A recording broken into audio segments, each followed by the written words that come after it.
What is going on, folks? Welcome back to another episode of Flying Brian's Garage.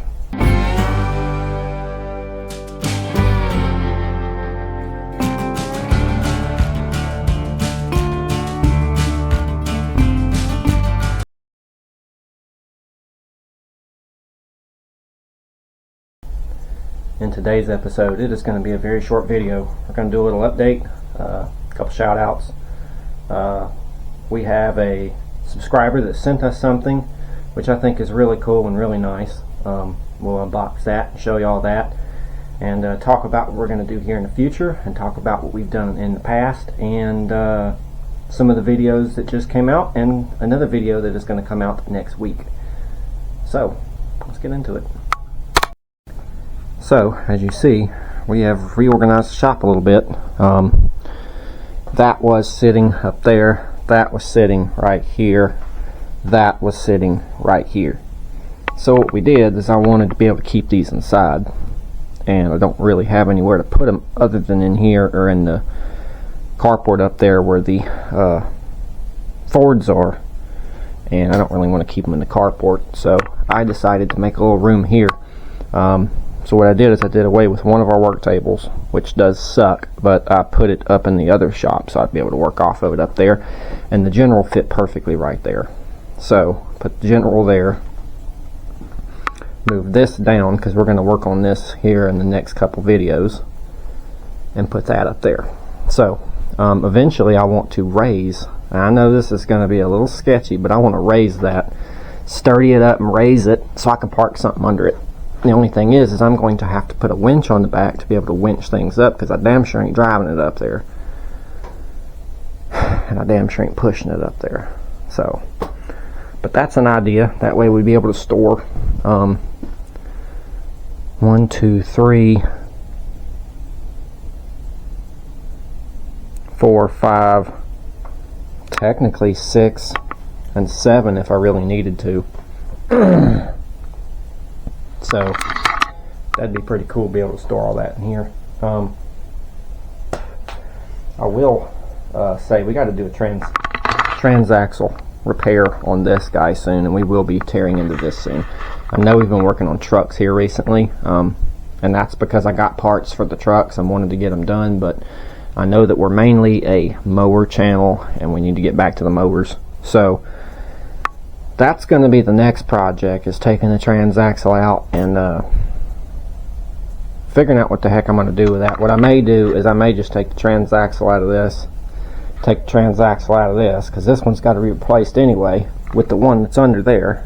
We've got a 6-speed under here. I think it's the MST 206. It's supposed to go in this for Shaggy. So what we can do is take his locked FNR that I know works, put it in here, take this open FNR, fix it, and then maybe, if I can, talk my customer into redoing that mower in the back, that old MTD, because that would be a transaxle for it, and then I could get an engine. Technically I already have an engine, and we could put his MTD back together for him. That's if he wants to do that. There's a couple things we need to do on this guy. It runs great, just needs a little bit of belt work done, and I need to get some brakes put on it, better than the ones that are on there. Probably just order some pads, honestly, because that would be the best solution to having brakes again. I'd like to incorporate brakes on this guy, because of the fact that, you know, like I said, we can do a parade if we have brakes. So I'd like brakes on this guy, that guy, that guy, and the rat rod eventually. I do want to get back to the rat rod build because it is really cool and I'd like to finish it, but I'm trying to source a twin for it. I don't really want to do a single, but I may just do a single, you know. I've got a couple out there that we could choose from, and that would give it an engine at least. I do want to take the transaxle out of it and put it in a mud mower that I'm building. We're going to be getting to that soon too. It's going to be a replica of the Beast, but beater version with the old Beast hood, and it's just going to be something I can beat the hell out of. Not have to worry about it. I did kind of mess up the Beast a little bit. One of the wheels are bent and I feel bad for tearing it up. So I'd like to get one I can beat on and not care about so much. But then again, my problem is I say I won't care about it and then I start caring about it. So it's a blessing and a cursing to love these old machines. But like I said, this one next. We do have a video coming out soon on Blue. It'll be the second part to Blue. And yes, we're going to do a third part to it. But y'all be sure to check out that second part. We got lights, we got all kinds of stuff for the truck. And it is almost ready for the road. We'll get to this soon too. Put a transaxle in it and get it ready for Shaggy. I also have another mower in the back that's Shaggy's that we probably need to get to at some point and get going. What else?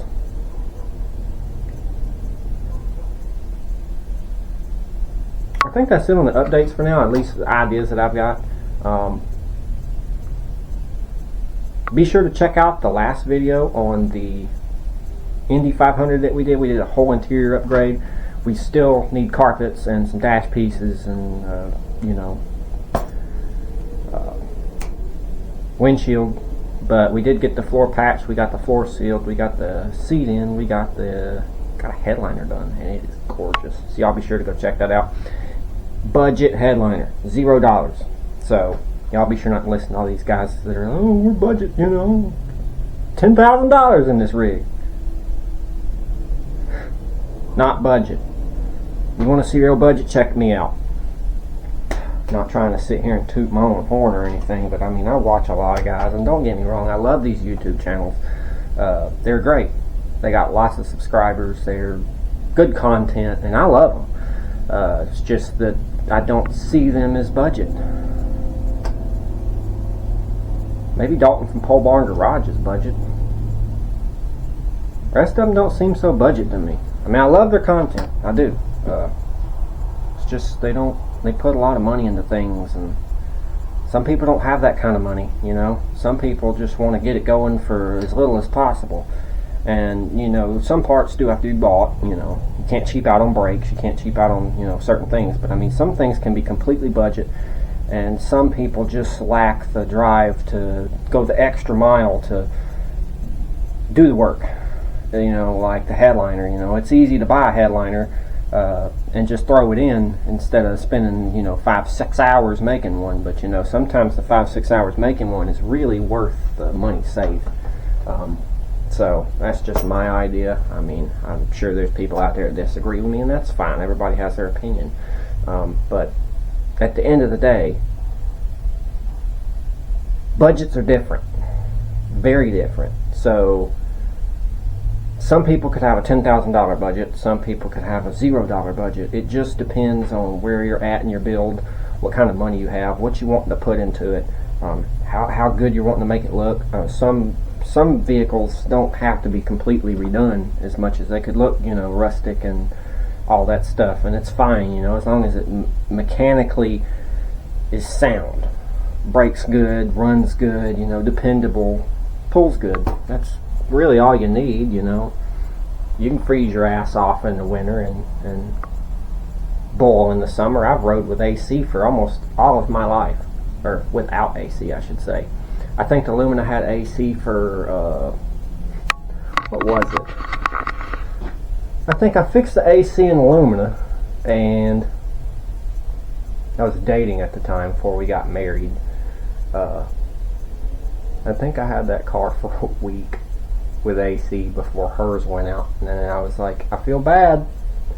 And I mean, I lived 2 hours away at the time, and I trusted her, so I actually just swapped cars for a while. I was like, here, you take my car, I've got multiple vehicles, it's fine. Take the car, it's got AC, it's got heat, it's dependable.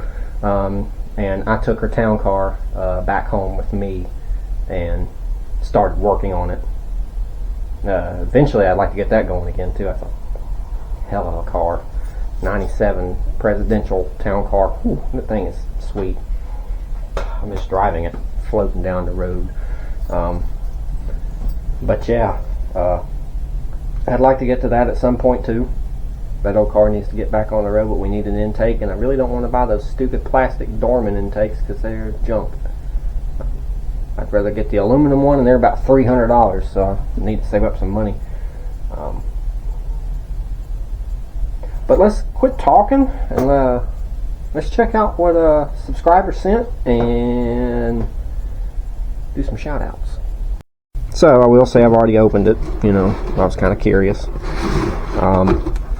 Before we open it, I always think this is cool when it says Flying Brown's Garage. And I know it says Flying Brown's Garage because they don't know my full name. But I will start off to say, for someone to care enough to want to send me something is really nice. I really, really appreciate it. I didn't start off YouTube looking for handouts and stuff. I don't do things that a lot of conventional YouTubers do, like ask for donations and do live streams and stuff of that sort. Probably don't even have enough subscribers to do live streams, to be honest with you, but it's not really my concern.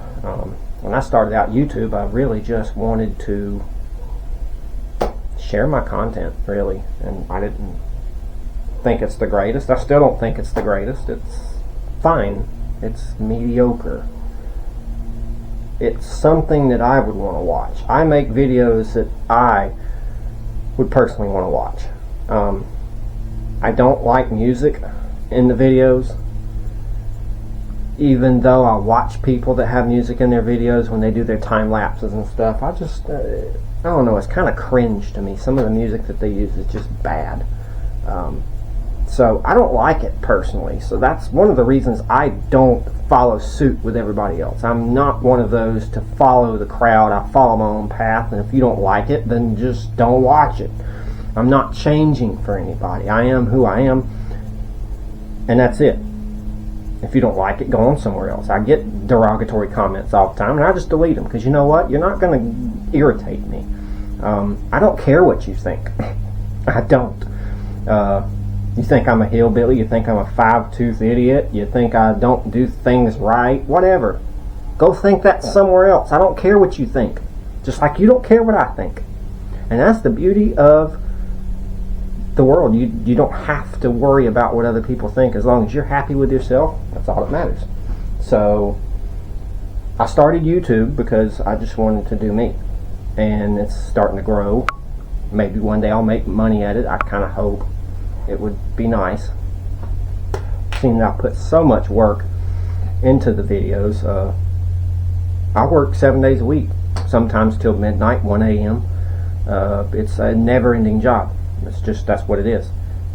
Everybody thinks YouTube content's easy. No, it's not, especially when you're building stuff, because builds take longer than a week, and you got to cram it all into a week, and then you got to edit the video, and you got to film everything. You got to move the camera all the time. It's a lot of extra work, but that's just how it is.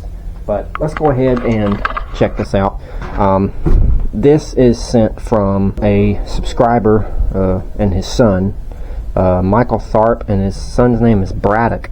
I really appreciate you guys for sending this. Like I said, I've already opened it. I was a little curious on what's in there, so I really couldn't wait to open it on film, but such a nice gift. You guys really didn't have to do all that for me. Almost makes me feel guilty. But look at that socket set. That is really nice. It's a DeWalt 34-piece 1/4 inch and 3/8 drive socket set. It's got the quick release drill adapter, 5-arc swing for the directional change. It has a spot for feature that you could take this out and put it in a drawer. The little thing comes out like that, I noticed. But I will be keeping this all together because I like the kit the way it is. It's got a little protective case and everything. I think this is probably about to be my new favorite socket set, and probably the one I use the most. So I really appreciate you guys for sending this. Thank you so much. Heck of a gift. I'm going to use the tar out of this socket set. That's very nice. Most of my tools are old hand-me-downs. The nicest tool set I've got recently was the Cobalt box over there. That one right there. I actually found it. So, and then I was given permission to keep it. And I do like it, but it is very much used. There is another drawer that is in the truck up there. But I do like that set. I mean, it's pretty nice. It's got the ratchets. I've got extra ratchets and stuff. This is the nicest ratchet set I have so far, hands down, walk away. This thing is nice. So once again, thank you, Michael and Braddock, for this gift. I really appreciate it more than you'll know. I'm going to use this constantly. It's even got a little handle so you can carry it around. That's just nice. A little socket set right there. I'm gonna put that guy up here on the shelf, and it's going to get used as soon as I turn some wrenches. So once again, thank you guys for the gift. It is much appreciated. Huge shout out to Mike Tharp and his son Braddock for the gift. I really appreciate it. Thanks for watching the YouTube. Thanks for caring enough to send me something. It hits the heart, you know. We really do appreciate it. I appreciate it. And shout out to Jeff in Virginia. I really appreciate you watching. He also said he got his friends to start watching the channel. So any friends of Jeff out there that are watching, thank you for watching. I really appreciate it. If you haven't subscribed yet, be sure to do so. We're going to get to some mowers soon and some cool extravagant builds that y'all are used to. So I really appreciate everybody that's watched. Like I said, be sure to go down, leave a like, comment down below, subscribe. Check out some of the other videos. We got another video coming out next Monday that's going to be on Old Blue. And then after that, we're going to get back to mowers for a while at least, until we get more parts to work back on the trucks and get them going. We just got a lot of bouncing around over here, so y'all just bear with us on the content, and yeah, we'll see y'all again either in a short this week video next Monday. I know some of y'all don't watch shorts, some of y'all watch long videos, some of y'all only watch shorts, so I'm going to try to put out some shorts. For the people that watch shorts, I'm going to try to put out some long content like I always do for people who watch long content. Now, we'll try to put out some update videos within the weeks to just kind of keep y'all updated on what's going on, give some shout outs and stuff like that. So, with all that being said, I appreciate everybody that's watched. I appreciate everybody that cares. I appreciate everybody that interacts. Check out the Facebook, Instagram, the TikTok. Come join us on Facebook at Flying Brown's Garage Mud and Race Mowers. Share your builds, share your ideas, share your cars. Just say hi. It don't matter. Just say something. I'll try to reply to everybody. So, with that being said, we'll see you guys on the next episode, where we'll either be doing something in a short video, or next Monday when we're back on Old Blue for the second go around to get this thing ready for the road. We'll see you guys then.